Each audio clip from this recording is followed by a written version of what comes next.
الحمد لله رب العالمين والصلاة والسلام على أشرف الأنبياء والمرسلين أما بعد فأعوذ بالله من الشيطان الرجيم من همزه ونفخه ونفسه بسم الله الرحمن الرحيم رب اشرح لي صدري ويسر لي أمري واحلل عقدة من لساني يفقه قولي اللهم انفعنا بما علمتنا وعلمنا ما ينفعنا وزدنا علما فبشر عباد الذين يستمعون القول ويتبعون أحسنه أولئك الذين هداهم الله وأولئك هم أولو الألباب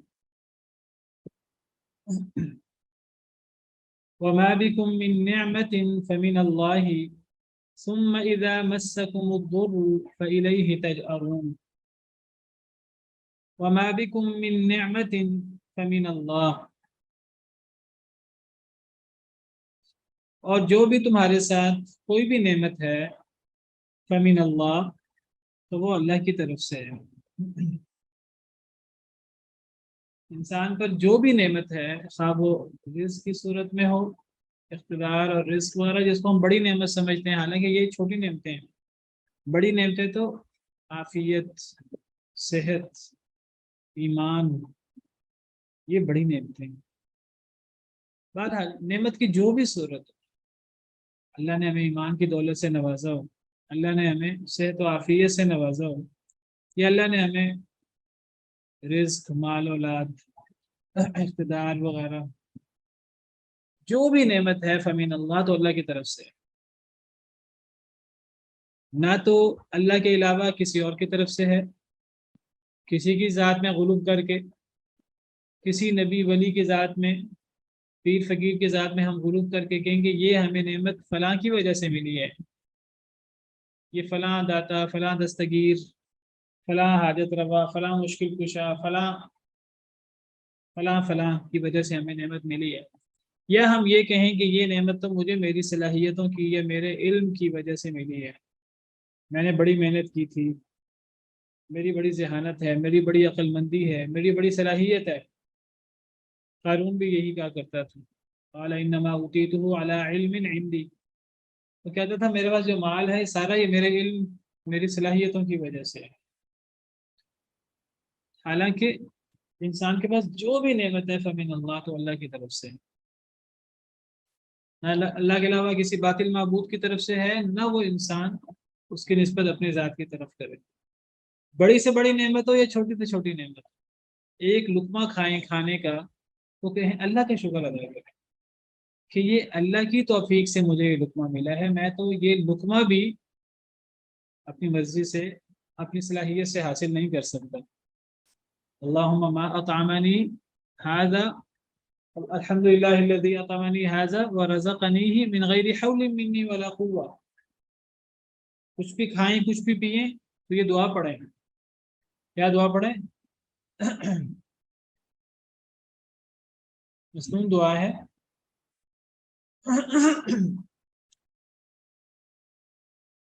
الحمد للہ الذی اطعمنی ھذا ورزقنیہ من غیر حول منی ولا قوہ۔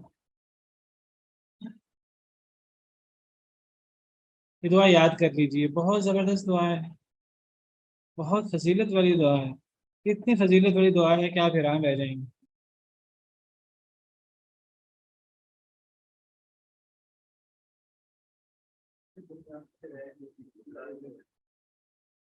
جی الحمد للہ الذی،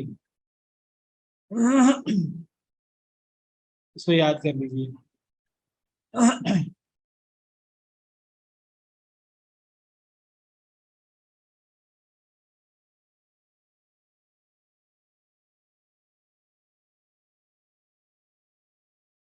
کیا مطلب ہے اس دعا کا؟ تمام تعریفیں اس ذات کی ہیں جس نے مجھے یہ چیز کھلائی، اللہ نے کھلائی، ورزقنی ہی، اس نے مجھے رزق دیا، یہ ایک پانی کا لقمہ پیا ہو، یا پانی کا ایک گھونٹ پیا ہو، یا کھانے کا ایک لقمہ کھایا ہو، من غیر حول منی ولا قوہ، اس میں میری کوئی محنت، میری کوئی قوت اس میں شامل نہیں ہے، سراسر اللہ رب العالمین کا انعام ہے۔ جب یہ کہا جائے تو اللہ رب العالمین کو بہت خوشی ہوتی ہے، اللہ رب العالمین بہت راضی ہوتے ہیں. اللہ رب العالمین کہتے ہیں اس بندے کو پتہ ہے اس بندے کا کوئی رب ہے، ایسا رب ہے جو انسان کو نعمتیں بھی دے سکتا ہے، ایسا رب ہے جو انسان کو دے سکتا ہے تو وہ چھین بھی سکتا ہے، وہ ناراض بھی ہو سکتا ہے، وہ انعام بھی دے سکتا ہے تو وہ پکڑ بھی کر سکتا ہے. جب ایک انسان اللہ تعالیٰ کو یہ باور کراتا ہے کہ میرا ایمان ہے کہ میرا رب ہے، میں ناقص ہوں، میں مخلوق ہوں، میں اپنی مرضی سے اس دنیا میں نہیں آیا، میں اپنی مرضی سے اس دنیا میں جو چاہوں نہیں کر سکتا، تو یہ ایمان کے بنیادی تقاضوں میں سے ایک تقاضا ہے. اور یہ اتنا بڑا عمل ہے کہ اگر ایک بندہ کھانا کھانے کے بعد یہ دعا پڑھ لے تو اللہ تعالیٰ اس سے پچھلے سارے گناہ معاف کر دیتے ہیں. صحیح حدیث مبارکہ کے مطابق آپ کپڑا پہنے اور کپڑا پہن کر آپ یہ دعا کریں الحمدللہ الذی اطعمنی کی جگہ پر آپ کسانی کر لیں، الحمدللہ الذی کسانی ھذا، یہ بھی یاد کر لیتے. ورزقنی من غیر حول منی ولا قوہ، پچھلے سارے گناہ معاف ہو جائے گا، پچھلی پوری زندگی کے سارے گناہ معاف ہو جائیں. چھوٹے چھوٹے اعمال ہیں، چھوٹی چھوٹی چیزیں ہیں، اللہ نے اس کا اجر بہت زیادہ رکھا ہے. وہ ہماری نظر میں چھوٹی ہیں، وہ چھوٹی نہیں ہے، اصل میں اس کے پیچھے بہت بڑے عقائد ایگزسٹ کرتے ہیں. دیکھیے یہ حدیث مبارکہ جو میں نے آپ کے سامنے بیان کی ہے، نبی کریم صلی اللہ علیہ وسلم نے فرمایا من اکل طعاما، جس نے کھانا کھایا، فقال، تو اس نے کہا الحمدللہ الذی اطعمنی ھذا ورزقنیہ من غیر حول منی ولا قوہ غفر له ما تقدم من ذنبی. جو بندہ کھانا کھائے اور پھر یہ دعا پڑھے تو پھر اس کے پچھلے سارے گناہ معاف ہو جاتے ہیں. ومن لبس ثوبا، اور جو کپڑا پہنے پھر وہ یہ کہے الحمدللہ الذی کسانی ھذا من غیر حول منی ولا قوہ غفر له ما تقدم من ذنبہ، اس کے پچھلے سارے گناہ معاف ہو جاتے ہیں. یہ حدیث صحیح بخاری کی شرط پر ہے، صحیح بخاری کی حدیث نہیں ہے، مستدرک حاکم کی حدیث ہے، لیکن امام بخاری کی شرط پر یہ حدیث ہے، یہ حدیث صحیح ہے انشاءاللہ. تو جو بھی نعمت ہے وہ ماں، یہ عموم کا صیغہ ہے، بڑی نعمت ہو یا چھوٹی نعمت ہو، کچھ چھوٹی چیز چاہیے وہ بھی اللہ سے مانگیں، بڑی چیز مانگنی ہے وہ بھی اللہ سے دعا کریں، کوئی چھوٹی چیز مانگنی ہے وہ بھی اللہ سے دعا کریں، کوئی بڑی چیز ملے اللہ کا شکر ادا کریں، کوئی چھوٹی چیز ملے اللہ کا شکر ادا کریں. اور یہ سمجھیں کہ جو بھی ہمیں نعمت ملتی ہے چھوٹی یا بڑی، وہ اللہ وحدہ لا شریک کی طرف سے ہے، اللہ کے علاوہ کسی کی طرف سے نہیں ہے. ثم اذا مسکم الضر فالیہ تجارون، پھر جب چھوتا ہے تمہیں دکھ تکلیف، فالیہ، بس اسی کی طرف یعنی اللہ کی طرف، تجارون تم گڑ گڑاتے ہو، اسی کی طرف تم گڑ گڑاتے ہو. یہ حسر کا معنی کیوں کیا؟ الیہ پہلے ہے، اصل میں اصل جملہ ہے تجارون الیہ، الیہ کا اصل میں مقام بعد میں ہے، تو جس کا مقام بعد میں ہو اگر وہ پہلے آ جائے تو پھر حسر پیدا ہو جاتا ہے، معنی میں زور پیدا ہو جاتا ہے، صرف ایک کا معنی پیدا ہو جاتا ہے. تو کیا مطلب ہم کریں گے؟ پھر جب چھوتا ہے تمہیں دکھ، کوئی تکلیف آتی ہے، یعنی دیکھو جتنی بھی نعمتیں ہیں وہ اللہ کی طرف سے ہیں، چھوٹی نعمت ہو بڑی نعمت ہو، اور جتنے بھی دکھ ہیں وہ بھی اللہ کی طرف سے ہیں. ہر چیز اچھی ہو یا بری ہو اللہ کی طرف سے ہے، تقدیر اچھی ہو یا بری ہو اللہ کی طرف سے ہے. چاہے اس میں انسان اپنی محنت کو، اپنی صلاحیتوں کو، اپنے اعضاء کو استعمال کر رہا ہو، پھر بھی وہ اللہ کی طرف سے.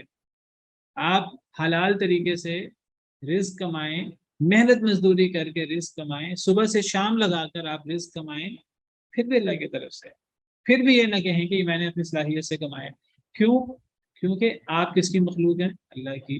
آپ کے اعضاء اور آپ کی صلاحیت کس کی دین ہے؟ اللہ رب العالمین کی دین ہے. تو جو بھی نعمت اللہ کی طرف سے ہے اور جو بھی دکھ ہے، جو تکلیف اللہ کی طرف سے. اچھا، نعمت بھی اللہ کی طرف سے ہے، دکھ بھی اللہ کی طرف سے ہے. اللہ فرماتے ہیں جب تمہیں دکھ چھوتا ہے، جب تمہیں دکھ پہنچتا ہے تو اللہ ہی کی طرف تم رجوع کرتے ہو. تم اللہ کی طرف ہی گڑ گڑاتے ہو.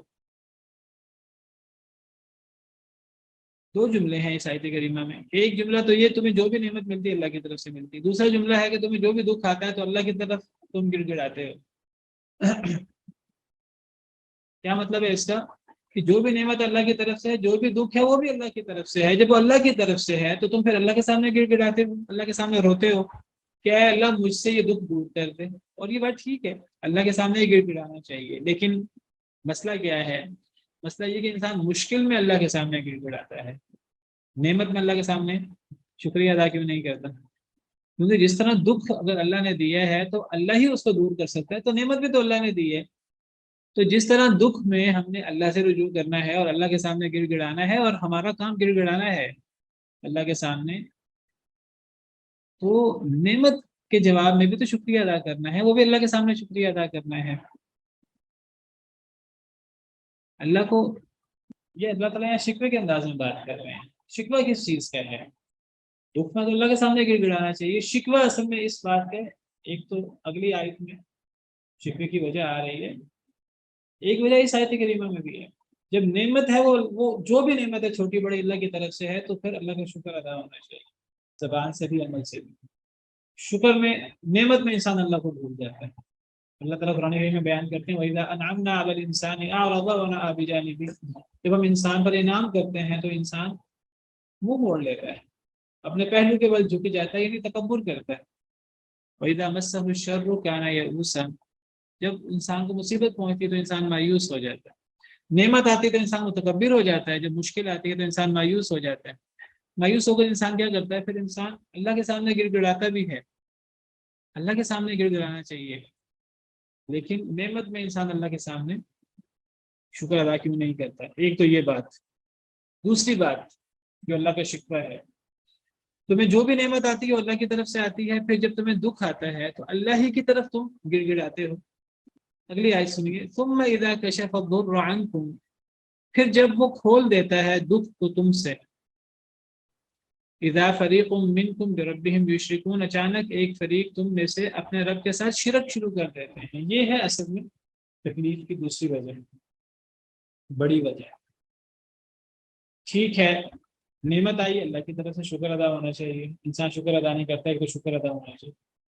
دکھ آیا، تکلیف آئی، تو اللہ کی طرف تم رجوع کرتے ہو، اللہ ہی کی طرف رجوع کرتے ہو. کس کو خطاب ہے؟ یہ تمام لوگوں کو خطاب ہے. مسلمانوں کو بھی خطاب ہے، کفار کو بھی خطاب ہے، تو اہل توحید کو بھی خطاب ہے، اہل شرک کو بھی خطاب ہے. اللہ کہتے ہیں اہل شرک، اے مشرکو، اگر تم اپنے شرک میں اپنی بات میں سچے ہو کہ ہمارے بزرگ بھی بڑے کرنے والے ہیں، وہ بھی بڑے حاجت روا مشکل کشاں ہیں، بڑے حاجت روا ہیں، وہ بھی غریب نواز ہیں، وہ بھی مشکلات دور کرنے والے ہیں، وہ بھی نفع نقصان کے مالک ہیں، تو پھر عام حالت میں تو تم اپنے شریکوں کو پکارتے ہو، جب مشکل آ جاتی ہے، موت سامنے نظر آتی ہے، پھر اللہ کو کیوں پکارتے ہو؟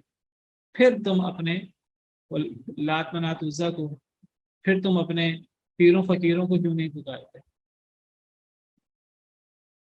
جب سمندر کے اندر کشتی جو ہے وہ ہچکولے لیتی ہے اور اللہ معاف کرے طوفان آ جاتا ہے، تو اس وقت مشرک بھی کہا کرتے تھے کہ اب خالص طور پہ اللہ کو پکارو، اس وقت تو اللہ ہی کام آ سکتے ہیں اور کوئی کام نہیں آ سکتا. وہ مشرک جو لات منات عزا اور اپنے معبودوں کی بات کرتے تھے، ان کو نظر و نیاز، ان کے نام کی نظر و نیاز ہونی چاہیے، ان کو پکارنا چاہیے، ان کے لیے ذبح ہونا چاہیے. تو مشکل وقت میں جب موت کو سامنے دیکھتے تھے تو صرف اللہ کو پکارتے تھے. یہ بات صحیح ہے، مشکل وقت میں چھوٹی مشکل ہو تب بھی صرف اللہ کو پکارنا ہے، بڑی مشکل ہو تب بھی صرف اللہ کو پکارنا ہے. لیکن مشرک کیا کرتے تھے کہ جب بڑی مشکل آتی تھی، جب موت سامنے نظر آتی تھی، تب صرف اللہ کو پکارتے تھے. ثم اذا کشف الضر عنکم. پھر جب اللہ تکلیف دور کر دیتے تھے. اذا فریق منکم بربہم یشرکون. اچانک ایک فریق تم میں سے اپنے رب کے ساتھ شرک شروع کر دیتا تھا. یعنی جب وہ موت سامنے سے ہٹ گئی، کس نے مشکل کو دور کیا؟ اللہ نے. کس سے مشکل کو دور کیا؟ اس مشرک سے جو نعمتوں میں اور عام حالات میں شرک کرتا تھا. لیکن جب اس نے مشکل میں موت سامنے دیکھ کر اپنے رب کو پکارا خلوص کے ساتھ، تو اللہ تعالیٰ اتنے رحیم و کریم ہیں کہ اللہ تعالیٰ مشرک کی دعا بھی سن لیتے ہیں، اپنے موحد کی تو سنتے ہی سنتے ہیں، ایمان والے کی تو سنتے ہی سنتے ہیں، مشکل میں اللہ تعالیٰ اپنے نافرمان کی دعا بھی سن لیتے ہیں، اتنے بڑے نافرمان کی دعا بھی سن لیتے ہیں جو اللہ کے ساتھ شرک کرتا ہے۔ مشرک بھی جب مشکل میں اللہ کو پکارتا ہے، اللہ کہتے ہیں ٹھیک ہے میں تیری مشکل دور کر دیتا ہوں، لیکن بدبخت کیا کرتا ہے آگے سے کہ جب مشکل دور ہو جاتی ہے پھر دوبارہ وہ پیروں فقیروں کی بات شروع کر دیتا ہے، پھر وہ دوبارہ اللہ کے ساتھ شرک شروع کر دیتا ہے۔ یہ کتنا بڑا المیہ ہے اور کتنی بڑی توہین ہے اللہ تعالیٰ، کتنی بڑی اللہ کی نافرمانی۔ ایک تو تم نعمت میں اللہ کو نہیں پکارتے، تم چھوٹی موٹی تکلیف میں اللہ کو نہیں پکارتے، تم اللہ کے ساتھ شرک کرتے ہو، اور اگر بڑی مشکل آتی ہے تو تم اللہ ہی کو پکارتے ہو، اللہ کے سامنے گڑ گڑاتے ہو، پھر جب اللہ اس تکلیف کو دور کر دیتا ہے تم دوبارہ شرک کی طرف لوٹ جاتے ہو۔ بھائی اگر بڑی مشکل میں اللہ کو پکارا تھا تو پھر چھوٹی مشکل میں بھی اللہ کو پکارو، پھر نعمت میں بھی اللہ کو پکارو، ہر چیز تو اللہ کی طرف سے ہے، اور تمہاری فطرت تمہیں اس کی طرف بلاتی ہے کہ ہر چیز اللہ کی طرف سے ہے۔ تم زیادہ مشکل آتی ہے تم اللہ کو پکارتے ہو، اس وقت باقاعدہ مشکل کیا کرتے ہیں، اب اللہ کے علاوہ کوئی کام نہیں آ سکتا۔ اللہ نے قرآن میں ذکر کیا کہ جب سارے علاج معالجے کر لیتے ہیں لوگ، ہر قسم کا علاج کر لیتے ہیں، ہر قسم کا دم درود بھی کر لیتے ہیں، پھر وہ کہتے ہیں اب تو اللہ ہی بچا سکتا ہے، اب تو اللہ کو پکارو، اب تو اللہ ہی بچا سکتا ہے۔ تو اللہ موت کے وقت بھی اللہ مشرک کی دعا سن لیتے ہیں اور اللہ اس سے مصیبت کو ٹال دیتے ہیں، لیکن پھر وہ بدبخت اللہ کے ساتھ شرک شروع کر دیتا ہے، پھر وہ دوبارہ اوروں کو پکارنا شروع کر دیتا ہے۔ تو ایک تو پتہ لگا ہمیں کہ صرف مشکل میں اللہ کو نہیں پکارنا، بڑی مشکل میں اللہ کو نہیں پکارنا، چھوٹی مشکل میں نعمت میں بھی اللہ کو پکارنا، بلکہ جو بندہ صرف مشکل میں اللہ کو پکارے اور نعمت میں اللہ کو نہ پکارے یہ بھی قابل مذمت ہے۔ اللہ نے قرآن کریم میں مذمت کی ہے ان لوگوں کی کہ جو صرف مشکل میں اللہ کو پکارتے ہیں، یہاں بھی مذمت کا انداز ہے۔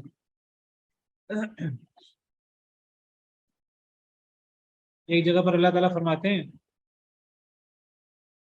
قرآن کریم میں، اللہ تعالیٰ فرماتے ہیں سورہ فصلت، اس کو سورہ حامیم سجدہ بھی کہتے ہیں، آیت نمبر 51 ہے، اللہ فرماتے ہیں وَإِذَا أَنْعَمْنَا عَلَى الْإِنسَانِ أَعْرَضَ وَنَأَىٰ بِجَانِبِهِ، جب ہم انعام کرتے ہیں انسان پر تو وہ منہ موڑ لیتا ہے اور اپنے پہلو کے بل جھک جاتا ہے، پہلو کے بل جھک جاتا ہے، ایسے مراد ہے تکبر کرتا ہے۔ وَإِذَا مَسَّهُ الشَّرُّ فَذُو دُعَاءٍ عَرِيضٍ، جب اس کو تکلیف پہنچتی ہے تو لمبی دعائیں کرتا ہے، پھر اللہ کے سامنے لمبی دعائیں شروع کر دیتا ہے۔ اگر اللہ سے دعائیں کرنی ہے مشکل وقت میں، اور اللہ سے ہی دعا کرنی چاہیے، کسی اور سے نہیں کرنی چاہیے، لیکن صرف مشکل وقت میں لمبی لمبی دعائیں انسان شروع کر دے، مشکل وقت آئے تو انسان نمازیں پڑھنا شروع کر دے، مشکل وقت آئے تو انسان صدقہ خیرات شروع کر دے، اور جب نعمت ہو تو انسان اللہ کو بھول جائے، یہ تو اچھا رویہ نہیں ہے، یہ تو پسندیدہ رویہ نہیں ہے، تو اللہ کو ناراض کرنے والی بات۔ فرمایا کہ جب اللہ تعالیٰ تم سے تکلیف دور کرتا ہے، اذا فریق منکم بربہم یشرکون، اچانک ایک فریق تم میں سے اپنے رب کے ساتھ شرک شروع کر دیتا ہے، لیکفروا بما آتیناہم، تاکہ وہ کفر کریں ساتھ اس کے جو ہم نے انہیں دیے، یعنی مشکل میں تو اللہ کو پکار لیے، موت کے وقت تو اللہ کے سامنے گڑ گڑائے،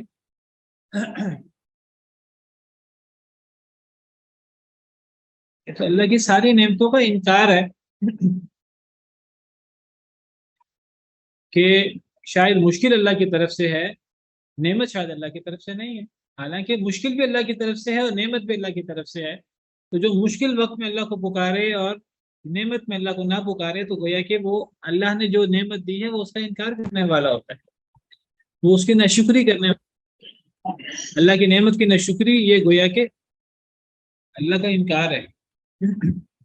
اگر ایک انسان نعمت میں اللہ کو نہ پکارے تاکہ وہ کفر کریں، تاکہ وہ ناشکری کریں ساتھ اس کے جو ہم نے انہیں دیا، فسوف فتمتعوا فسوف تعلمون، اللہ فرماتے ہیں تم فائدے اٹھا لو، فسوف تعلمون، پس ان قریب تم جان لو گے۔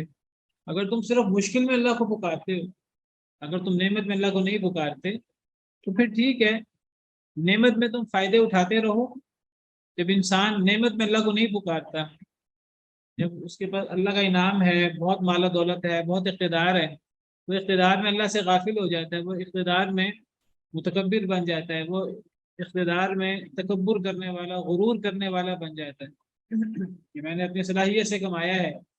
تو اللہ فرماتے ہیں ٹھیک ہے، تو نے جو پھر فائدے اٹھانے ہیں دنیا کے فائدے اٹھا لے، تجھے نعمت میں اللہ یاد نہیں ہے، تجھے نعمت میں اللہ کا تجھ سے کیا تقاضا ہے یہ یاد نہیں ہے۔ اللہ نے تجھ سے ایمان کا تقاضا کیا ہے، اللہ نے تجھ سے کتاب و سنت پر عمل کرنے کا تقاضا کیا ہے، اللہ نے تجھ سے اللہ رسول کی بات ماننے کا تقاضا کیا ہے، نمازوں کا، زکوٰۃ، جو دین کے احکامات ہیں، اگر تو ان کو نہیں مانتا تو ٹھیک ہے، فائدے اٹھاؤ پھر دنیا کے۔ فسوف تعلمون، پس ان قریب تم جان لو گے۔ جیسے ہی تمہاری آنکھیں بند ہوگی دنیا میں، تو پھر قبر، جو کہ آخرت کی پہلی منزل ہے، اسی کے ساتھ ہی عذاب شروع ہو جائے گا، بلکہ موت سے پہلے ہی عذاب شروع ہو جاتا ہے، مرنے کے ساتھ ہی، مرنے سے پہلے ہی جب فرشتے آتے ہیں روح قبض کرنے کے لیے، تو فرشتے مار مار کے روح قبض کرتے ہیں، اور برا بلا کہہ کر بہت بری شکل میں فرشتے آتے ہیں، بڑے برے طریقے سے روح قبض کرتے ہیں، اور روح قبض کرتے وقت چہرے پر بھی، پیشانی پر بھی، کمر پر بھی، پیٹھ پر بھی مار مار کے روح قبض کرتے ہیں، بڑا ذلیل و خوار کر کے۔ وَلَوْ تَرَىٰ إِذْ يَتَوَفَّى الَّذِينَ كَفَرُوا الْمَلَائِكَةُ يَضْرِبُونَ وُجُوهَهُمْ وَأَدْبَارَهُمْ، کاش کہ آپ دیکھیں جب کافروں کو فرشتے فوت کرتے ہیں تو ان کے چہروں پر بھی مارتے ہیں اور ان کی پشتوں پر بھی مارتے ہیں۔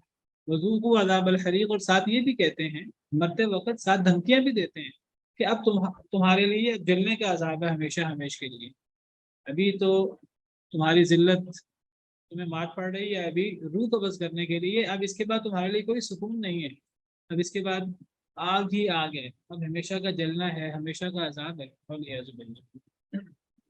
تو دنیا میں یہ تھوڑی سی مہلت ہے، اللہ فرماتے ہیں اس مہلت میں اللہ کو یاد کر لو، اللہ کی طرف رجوع کر لو، مصیبت کے علاوہ نعمت میں بھی اللہ کو یاد کر لو، ورنہ پھر تم دنیا کے فائدے اٹھا لو، تمہیں عنقریب پتہ لگ جائے گا، عنقریب آنکھ کھل جائے گی۔ کب کھلے گی آنکھ؟ جیسے ہی موت آئے گی تو۔ وَيَجْعَلُونَ لِمَا لَا يَعْلَمُونَ نَصِيبًا مِّمَّا رَزَقْنَاهُمْ تَاللَّهِ لَتُسْأَلُنَّ عَمَّا كُنتُمْ تَفْتَرُونَ۔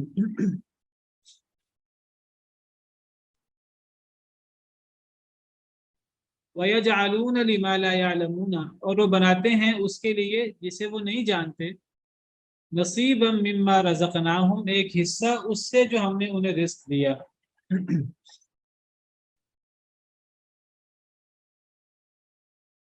تاللہ لتسألن عما کنتم تفترون، اللہ کی قسم، لتسألن، البتہ تم سے سوال کیا جائے گا، عما کنتم تفترون، اس بارے میں جو تم جھوٹ کرتے تھے۔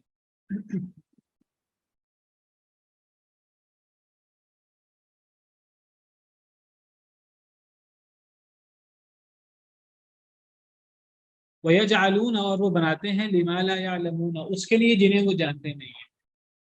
کیا مطلب جنہیں وہ جانتے نہیں ہیں؟ یعنی ان معبودوں کو جنہیں انہوں نے اللہ کے علاوہ معبود قرار دیا ہوا ہے، اللہ کے علاوہ اللہ کے بندوں کو ہی، اللہ کی مخلوق کو ہی اللہ کا شریک اور معبود قرار دیا ہے، ان معبودوں کے بارے میں وہ صحیح، جن کو وہ معبود کہتے ہیں، جن کو وہ اللہ کا شریک کہتے ہیں، جن کو وہ حاجت روا اور مشکل کشا کہتے ہیں، وہ ان کے بارے میں پوری طرح جانتا ہی نہیں کہ وہ کتنے اللہ کے سامنے عاجز ہیں۔ عام طور پہ لوگ کیا کرتے ہیں، لوگ عام طور پر اللہ کی مخلوق میں سے اللہ کے نبیوں کو، اللہ کے ولیوں کی ذات میں غلو کر کے انہیں اللہ کا شریک بنا دیتے ہیں۔ اللہ فرماتے ہیں کہ جنہیں یہ اللہ کا شریک بناتے ہیں وہ اللہ کے سامنے کتنے عاجز ہیں، وہ اللہ کے سامنے کتنے فقیر ہیں، کتنے محتاج ہیں، انہیں پتہ ہی نہیں، اور یہ اپنی طرف سے باتیں بنا بنا کر جی وہ تو حاجت روا، وہ تو مشکل کشا، وہ تو اللہ کے خزانے ان کے پاس ہیں، وہ تو جنت ان کے پاس ہے، جنت جہنم ان کی ہے، اللہ کے خزانوں کے مالک وہ ہیں، وہ تو کتب ہیں، وہ تو ابدال ہیں، وہ تو داتا ہیں، وہ تو حاجت روا ہیں، مشکل کشا ہیں۔ اللہ کہتے ہیں ان کی اصل حقیقت تو وہ جانتے بھی نہیں ہیں کہ وہ اللہ کے سامنے کتنے عاجز ہیں، اللہ کے سامنے کتنے مجبور ہیں۔ یا ایھا الناس انتم الفقراء الی اللہ واللہ هو الغنی الحمید، اے لوگوں تم سب اللہ کے فقیر ہو، اللہ کے محتاج ہو، واللہ هو الغنی الحمید، اور اللہ وہی بہت بڑا غنی اور تعریف کیا گیا ہے۔ اللہ کے علاوہ تو ہر ایک محتاج ہے، اللہ کے سامنے عاجز ہے۔ تو وہ بناتے ہیں ان کے لیے جنہیں وہ پوری طرح جانتے ہی نہیں، جن کے بارے میں الٹے سیدھے دعوے کر کے کہ یہ حاجت روا ہے، مشکل کشا ہے، پوری طرح جانتے نہیں ہیں کہ وہ اللہ کے سامنے کتنے عاجز ہیں۔ تو وہ ان لوگوں کے لیے جنہیں وہ پوری طرح جانتے ہی نہیں، ان کے لیے وہ بناتے ہیں ایک حصہ مما رزقناہم، اس سے جو ہم نے انہیں رزق دیا۔ کیا مطلب ان کے لیے ایک حصہ بناتے ہیں؟ یعنی جو ہم نے انہیں رزق دیا وہ اس رزق میں سے ان کے لیے نظر و نیاز نکالتے ہیں۔ دیکھیے، اگر اللہ تعالیٰ ہمیں رزق دیں، اللہ تعالیٰ ہمیں کوئی نعمت دیں، تو ہم اس اللہ کے دیے ہوئے رزق سے، اللہ کی دی ہوئی نعمت سے اللہ کی رضا کے لیے نظر و نیاز نکال سکتے ہیں، اللہ کے لیے، اس لیے کہ ہمیں یہ رزق اور ہمیں یہ نعمت اللہ نے دی ہے۔ اللہ کے نام کے لیے ذبح کر سکتے ہیں، اللہ کے نام کی بھیٹ دے سکتے ہیں، اللہ کے نام کی نظر و نیاز دے سکتے ہیں، دینی چاہیے، یہ عبادت ہے بہت بڑی۔ ذبح ہو اللہ کے نام کا، اللہ کے نام کی بھیٹ ہو، اللہ کے نام کا نظر و نیاز ہو، کہ اللہ کا حق ہے، اللہ کے علاوہ کسی کا حق نہیں ہے۔ اگر نعمتیں ساری اللہ کی طرف سے ہوں، رزق سارا اللہ کی طرف سے ہو، ہر قسم کی نعمت، وما بکم من نعمت فمن اللہ، جو بھی نعمت اللہ کی طرف سے ہے، اگر اس نعمت میں سے اللہ کے لیے حصہ نکالا جائے وہ تو عبادت ہے اللہ کی۔ اگر غیر اللہ کے لیے حصہ نکالا جائے، چاہے وہ کوئی نبی کیوں نہ ہو، چاہے وہ کوئی ولی کیوں نہ ہو، چاہے وہ کوئی پیر فقیر ہی کیوں نہ ہو، تو اللہ کے دیے ہوئے رزق سے غیر اللہ کے لیے نظر و نیازیں نکالی جا سکتی، اللہ کے دیے ہوئے رزق سے غیر اللہ کے لیے ذبح نہیں کیا جا سکتا، غیر اللہ کے لیے اس کی عظمت کے نام پر، اس کی نظر و نیاز کے نام پر اس کے لیے کوئی حصہ نہیں نکالا جا سکتا، حصہ صرف اللہ کے لیے نکالا جا سکتا ہے، کیونکہ ہر نعمت اللہ کی طرف سے ہے۔ یا تو ہم یہ کہیں کہ فلاں نعمت ہمیں فلاں نبی کی وجہ سے ملی ہے، یہ فلاں نبی نے ہمیں فلاں نعمت دی ہے، یا فلاں ولی نے ہمیں فلاں نعمت دی ہے، یہ فلاں پیر فقیر نے ہمیں فلاں نعمت دی ہے، تو پھر ہم اس نعمت میں سے اس کا حصہ نکالیں۔ تو اللہ کی دی ہوئی نعمتوں سے اللہ کا حصہ نکالا جا سکتا ہے، اللہ کے نام کی نظر، اللہ کے نام کے اوپر ذبح کیا جا سکتا ہے۔ اگر اللہ کے علاوہ غیر اللہ کے نام پر ذبح کیا جائے وہ جانور حرام ہو جائے گا، چاہے وہ حلال جانور ہو۔ جن چیزوں کو اللہ نے حرام کیا اس میں آپ کو پتا مردار ہے، خون بہا ہوا خون حرام ہے، خنزیر کا گوشت حرام ہے، اور چوتھی چیز جس پر غیر اللہ کا نام لیا جائے وہ حرام ہو جاتی ہے، چاہے وہ حلال جانور ہو، گائے، بکری، بھیڑ، اونٹ، جن جانوروں کو اللہ نے حلال قرار دیے ہے، اگر انہیں غیر اللہ کے نام ذبح کر دیا جائے، یعنی غیر اللہ کے نام ذبح کرنے کا کیا مطلب ہے؟ وما اہل لغیر اللہ بھی، یعنی غیر اللہ کے نام کی بھیٹ غیر اللہ کے نام پر ذبح کیا جائے، وہ ہے کہ غیر اللہ کے نام کی نظر ہے، غیر اللہ کے نام کی نیاز ہے، غیر اللہ کے نام پر ذبح ہے، تو وہ حلال جانور بھی حرام ہو جاتا ہے۔ اسی طرح انسان اپنی زمین میں سے کوئی حصہ وقف کر دے اللہ کے لیے، وہ تو ٹھیک ہے، اللہ کے نام وقف ہونا چاہیے کیونکہ اللہ نے نعمت دی ہے۔ اپنی کھیتی میں سے، اپنے مال و دولت میں سے انسان کوئی حصہ اللہ کے لیے نظر دے دے، ٹھیک ہے، لیکن جب انسان کسی نبی کے لیے، کسی ولی کے لیے، کسی پیر فقیر کے لیے یہ نظر نکالے گا تو یہ شرک ہو جائے گا۔ اللہ تعالیٰ فرماتے ہیں وَيَجْعَلُونَ لِمَا لَا يَعْلَمُونَ نَصِيبًا مِّمَّا رَزَقْنَاهُمْ، اور وہ بناتے ہیں ان کے لیے جنہیں وہ پوری طرح جانتے ہی نہیں ہیں کہ وہ اللہ کے سامنے کتنے عاجز ہیں، وہ ان کے لیے ایک حصہ بناتے ہیں مما رزقناہم، اس سے جو ہم نے انہیں رزق دیا، یعنی حصے سے کیا مراد ہے؟ نظر، ان کے لیے نظر نیاز نکالتے ہیں اور ان کے لیے ذبح کرتے ہیں۔ اللہ فرماتے ہیں تاللہ لتسألن عما کنتم تفترون، اللہ کی قسم البتہ تم سے ضرور سوال کیا جائے گا اس بارے میں جو تم جھوٹ گھڑتے تھے۔ یہ افطرا ہے اللہ پر، لوگ غیر اللہ کے نام کے نظر نیاز نکالتے ہیں، غیر اللہ کے نام پر ذبح بھی کرتے ہیں، اور لوگ اس کے لیے جھوٹ گھڑتے ہیں، جھوٹے قصے بناتے ہیں، جھوٹی کہانیاں بناتے ہیں، دین کے نام پر لوگوں کے سامنے پیش کرتے ہیں، فلاں کے نام کی نیاز نکالنی چاہیے، فلاں کے نام کا نظر، فلاں کے نام کی نظر کرنی چاہیے، کیونکہ ہمارے یہاں گیارہویں منائی جاتی ہے، کس کے نام کی ہوتی ہے آپ سب کو پتا ہے، پیر عبد القادر جیلانی کے نام کی ہوتی ہے، اللہ کے نام کی تو نہیں ہوتی۔ یہ کیا نیم تھے ہمیں پیر عبد القادر جیلانی نے دی ہے، ان کو کس نے دی تھی؟ کیا حاجتیں وہ پوری کرتے ہیں؟ ان کی حاجتیں کون پوری کرتا ہے؟ محرم کے دنوں میں امام سیدنا حسین کے نام کی نیاز نکالی جاتی ہے، سبیلیں نکالی جاتی ہیں، کبھی کس کے نام کی، کبھی کس کے نام کی۔ تو یہ نعمتیں انہوں نے تو نہیں کی، ساری نعمتیں تو اللہ کی طرف سے ہیں۔ جب نعمتیں اللہ کی طرف سے ہیں تو نیاز بھی اللہ کے نام کی ہونی چاہیے، نظر بھی اللہ کے نام کی ہونی چاہیے، ذبح بھی اللہ کے نام پر ہونا چاہیے۔ پھر غیر اللہ کے نام پہ کیوں ذبح کیا جاتا ہے؟ پھر غیر اللہ کی نظر کیوں نکالی جاتی ہے؟ جو غیر اللہ کی نظر دے گا تو اللہ قسم کھا کر فرماتے ہیں شدید ناراضگی میں، اللہ کی قسم تم سے سوال کیا جائے گا جو تم جھوٹ کرتے تھے، یہ جھوٹ ہے، افتراء علی اللہ ہے، جو دین کے نام پر یہ جو کیا جاتا ہے